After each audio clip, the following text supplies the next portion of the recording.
আমি যখন রুমে ঘুমিয়েছিলাম তখন হঠাৎ মনে হলো আমার রুমের ভিতর কেউ আসলো।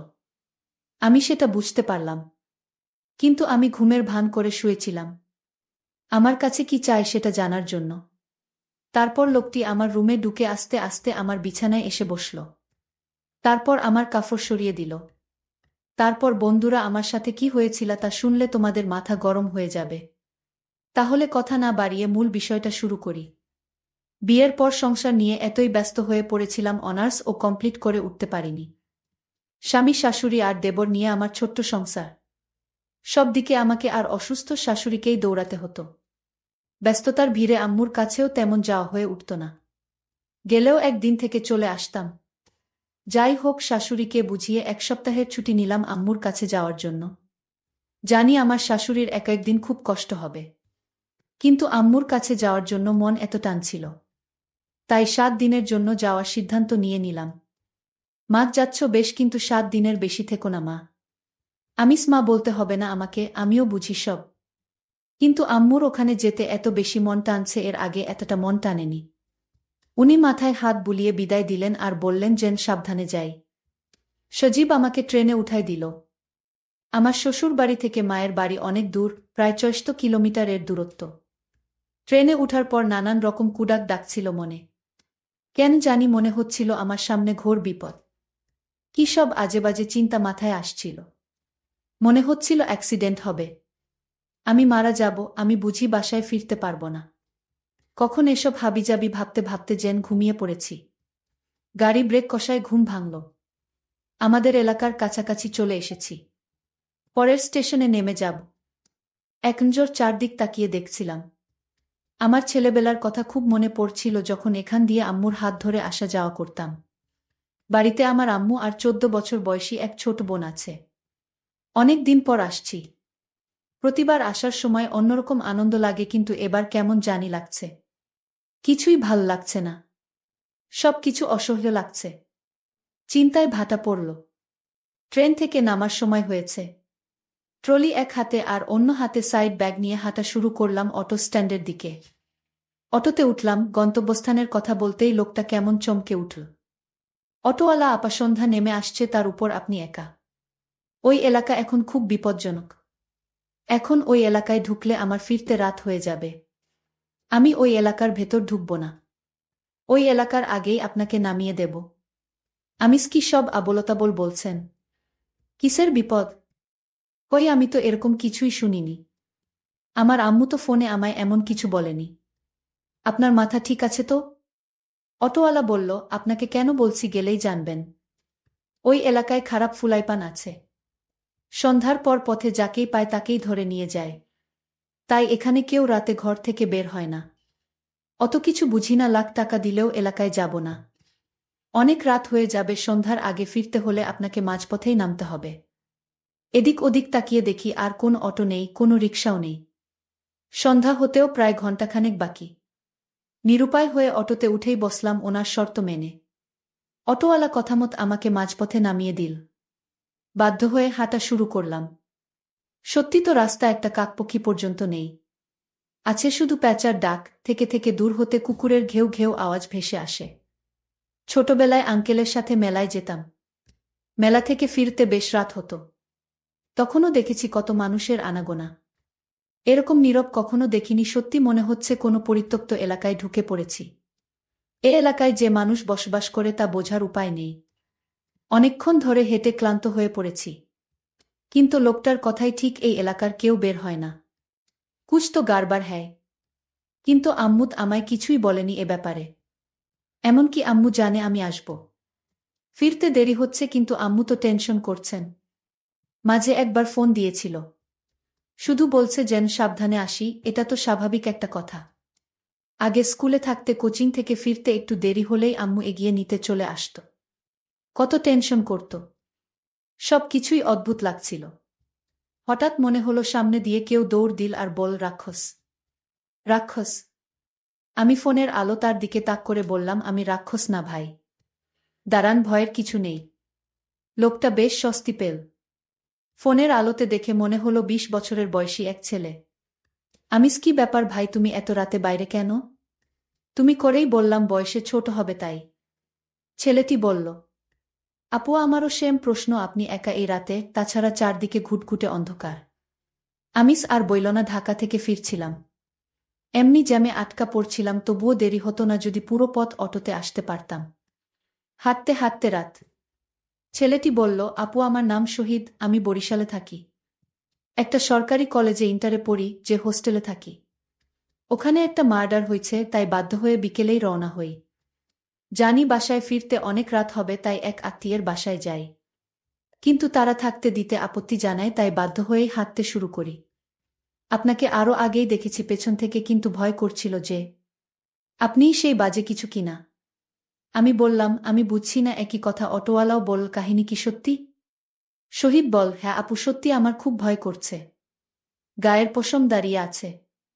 ফোনের হালকা আলোয় তার কপালের বিন্দু বিন্দু ঘাম আমাকে ভাবিয়ে তোলে। আমিস, ভয় পেও না ভাই, মনে সাহস রাখ। শহীদ বলল, আপু কিছু মনে করবেন না, আমি আপনার ছোট ভাইয়ের মতো, আমি আপনার সাথে যাই। আমার খুব ভয় করছে। আমি বললাম, ঠিক আছে চলো। কিন্তু আমার মনে কেন জানি ভয় লাগছিল না। অন্ধকারে নীরব রাস্তায় পাতার আওয়াজও খুব ভয়ঙ্কর লাগছিল।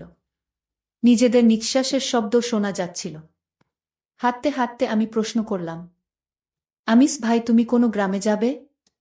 শহীদ উত্তরে যে গ্রামের নাম বলেছিল সেই গ্রাম আমাদের গ্রামের পরের গ্রাম। শহীদ বলল, আপু আপনি বাড়ি চলে গেলে তো আমি একা হয়ে যাব। তখন খুব ভয় করবে আমার, আমি তো ভয়েই মরে যাব। আমিস, আচ্ছা তুমি আমার বাসায় থেকে কেমন? আর ভয় পেও না। হঠাৎ মনে হলো আমাদের দুজনের সাথে আরও কেউ হাঁটছে, এদিকে ফোনও অফ হয়ে গেল। এখন অন্ধকারে হাঁটব কি করে? ফোনে তো মাত্রই দেখলাম 50% চার্জ, এখন তো বন্ধ হবার কথা না। শহীদ বলল, আপু আমার খুব ভয় করছে, আমার কাছে কোনো মোবাইলও নাই। এখন কি হবে আপু? আমিস, মনে সাহস রাখ ভাই, কিছুই হবে না। আর 10 মিনিট হাঁটলেই আমাদের বাড়ি। অন্ধ মানুষের মতো ঠিকই আমি রাস্তা চিনিয়ে নিয়ে যেতে পারব তোমায়। আল্লাহকে স্মরণ করো। শহীদ, আপু আপনার কি মনে হচ্ছে না এখানে তৃতীয় কোনো ব্যক্তি আছে? আমিস, কই না তো, তোমার মনের ভুল। সত্যি বলতে আমিও কারো উপস্থিতি টের পাচ্ছিলাম। টের পাচ্ছিলাম আমাদের পেছনে কেউ হাঁটছে। আমি হাঁটার গতি বাড়িয়ে দিলাম। হঠাৎ মনে হলো সামনে চুল লম্বা কেউ এসে পড়ল। আমি জ্ঞান হারিয়ে ফেললাম। জ্ঞান ফেরার পর নিজেকে ঘরে আবিষ্কার করলাম। সামনে আম্মু আর ছোট বোন। ঘড়ির দিকে তাকিয়ে দেখি রাত 12টা বাজে। আম্মু, এই উঠতে হবে না। তোর ফিরতে দেরি দেখে তৃষা তোকে এগিয়ে আনতে যায়, গিয়ে দেখে তুই অজ্ঞান হয়ে আছিস। আমিস, ও এই রাতে বের হলো আর তুমি বের হতে দিলে? তার উপর কিছু বাজে ছেলে নাকি এসেছে এলাকায়। আর আমাকে তো তুমি বিয়ের আগে দিনেও কোথাও একা ছাড়তে না। আম্মুফ, এখনো তোর সেই পাল্লা দেওয়া অভ্যাস গেল না পাগলি? আমার বোনের দিকে তাকিয়ে দেখি ওর মুখে এক ঝলক হাসি। হঠাৎ শহীদের কথা মনে পড়ে প্রাণটা চমকে উঠল। আমিস, হ্যাঁ রে তৃষা, তুই কি আমাকেই শুধু পেয়েছিস? সাথে আর কাউকে দেখিসনি? তৃষা বলল, কই না তো, শুধু তুমিই ছিলে। পুরা রাস্তা খালি ছিল, কাকপক্ষীও ছিল না। আমার বুকের ভেতরটা কেমন চমকে উঠেছিল। ছেলেটা তাহলে ওই কারো শিকার হয়েছে। আর ঘুম আসছিল না। আম্মু আর তৃষা চলে গেল ওদের রুমে। আমার শুধু বারবার শহীদের কথাই মনে পড়ছিল। কান্না চলে আসলো চোখের কোণে। কাঁদতে কাঁদতে কখন যে ঘুমিয়ে পড়েছি টেরই পাইনি। মধ্যরাতে ঘুম ভাঙল। ঘরে কেমন একটা গন্ধে গা গুলিয়ে আসছিল। হঠাৎ কারো শব্দ শুনতে পেলাম ড্রয়িং রুম থেকে। এত রাতে আবার কে কি করছে ড্রয়িং রুমে? রাত এখন 2:30, শব্দটা ড্রয়িং রুম থেকে আসছে। আমার রুমের দরজায় বিয়ের আগে তারকাটা দিয়ে একটা ছিদ্র করে রেখেছিলাম, যাতে আমাকে দেখতে আসলে পাত্রকে এই ছিদ্র দিয়ে দেখতে পারি। সেই ছিদ্র দিয়ে উকি দিয়ে যা দেখলাম তা দেখার জন্য মোটেও প্রস্তুত ছিলাম না। আমার ছোট বোন আর শহীদকে দেখতে পেলাম ওই রুমে। আমি হঠাৎ না দেখার ভান করে শুয়ে পড়লাম। কিন্তু ও একটু সন্দেহ করেছে মনে হয়। মুখে আঁচল গুজে শুয়েছিলাম। দেখলাম ও আমার রুমে আসল আমাকে শুয়ে থাকতে দেখে চলে যাচ্ছিল। যাওয়ার পথে আরেকবার ফিরে তাকাল। আমি বুঝতে পারলাম আমি থাকাতে ওর অসুবিধা হচ্ছে। ও যদি টের পায় আমি ওর আসল রূপ জেনে গেছি, তাহলে আমাকেও ছাড়বে না। আর এই ব্যাপার নিয়ে আমাকে ঘাঁটতে হবে। এ বাড়িতে থাকলে আমি চিন্তা করব আর ওর চোখে ধরা পড়ে যাব। তাই আগে বাড়ি থেকে বের হতে হবে। আর চিন্তা করতে লাগলাম, আজ শহীদ আর তৃষা ওই রুমে কি করে তা আমি হাতে নাতে ধরব। সারা রাত জেগে পার করে দিলাম। ভোরবেলায় আম্মু আর তৃষার কথা কাটাকাটিতে ঘুম ভাঙল। ওনারা উভয় আস্তে আস্তে কথা বলছিল যাতে আমি না শুনি, কিন্তু আমি আড়ি পেতে শুনে নিলাম। আম্মু, তোর এই নোংরা অভ্যাস কবে শেষ হবে? আমি শুধু তোকে হারানোর ভয়ে চুপ করে আছি। তুই জানিস আমি তোকে নিজের চেয়েও বেশি ভালোবাসি। খুব স্বাভাবিকভাবে আম্মুর সাথে কিছুক্ষণ সময় কাটালাম, নাস্তা করলাম। তারপর আম্মুকে বললাম একটু হোস্টেলে যাব, আমার রুমমেটদের সাথে দেখা করে আসি। আমার ফ্রেন্ডরা আছে ওখানে। বিয়ের পর ওদের কারো সাথেই দেখা হয়নি। আম্মু কিছু একটা ভেবে একটা দীর্ঘশ্বাস ফেলে বল, যাও। একটা সাইড ব্যাগে 2টা 3 পিস আর টুকটাক জিনিস নিয়ে বের হলাম হোস্টেলের উদ্দেশ্যে। বাসা থেকে বের হয়ে হাঁটতে থাকলাম। এক মনে নিচের দিকে তাকিয়ে হাঁটছিলাম। পেছন থেকে কেউ ঐশী ঐশী বলে ডাকছে শুনছিলাম, কিন্তু কেন জানি সাড়া দিচ্ছিলাম না। চিন্তায় যেন অন্য জগতে হারিয়ে গেছি। এবার খুব কাছ থেকেই ডাক শুনলাম। চিন্তায় ভাটা পড়ল। খুব পরিচিত কারো কণ্ঠ, কিন্তু মনে করতে 5 সেকেন্ড লেগে গেছে, 2 বছর পর দেখে। শিরিন, কেমন আছিস তুই? বিয়ে করে তো পর করে দিলি। তোর বর তোকে বিয়ে না করলে বুঝলি এতদিনে তোকে বউ করতাম। কিন্তু দেখ, তোর বর তোকে চিলের মতো ছো মেরে নিয়ে গেল। শিরিন আমার ছোটবেলার বন্ধু, ক্লাস 6 থেকে অনার্স, একই স্কুলে কলেজে ও একই ভার্সিটিতে পড়েছি। পরে একসময় তিতুমির কলেজের এক মেয়ের সাথে ফেসবুকে ওর প্রেম হয়। মেয়েটাকে ওর পাশে একদমই মানাচ্ছিল না। মুখের ওপর বলেই ফেলি কি পছন্দ করছিস। তখন ও বলে তুই প্রেম কর, তাইলে ওর সাথে ব্রেকআপ করে দেই। এসব কথা বলতে বলতে বিকেল ঘনিয়ে আসতে শুরু করল। যাই হোক, আমি আবার সন্ধ্যায় বাড়িতে ফিরলাম। বাড়িতে ফিরে ভাবতে লাগলাম শহীদ এত রাতে আমার বোনের রুমে আসলো কি করে। বিষয়টা আমার কাছে অদ্ভুত লাগছিল। আমি আজ ভাবলাম, আজ আমি তাদের রুমে দরকার হয় লুকিয়ে থাকব। তারপরও ওদের আসল রহস্যটা আমি জানব। কারণ গতকালের দৃশ্য দেখে আমার কিছুতেই ঘুম আসছিল না।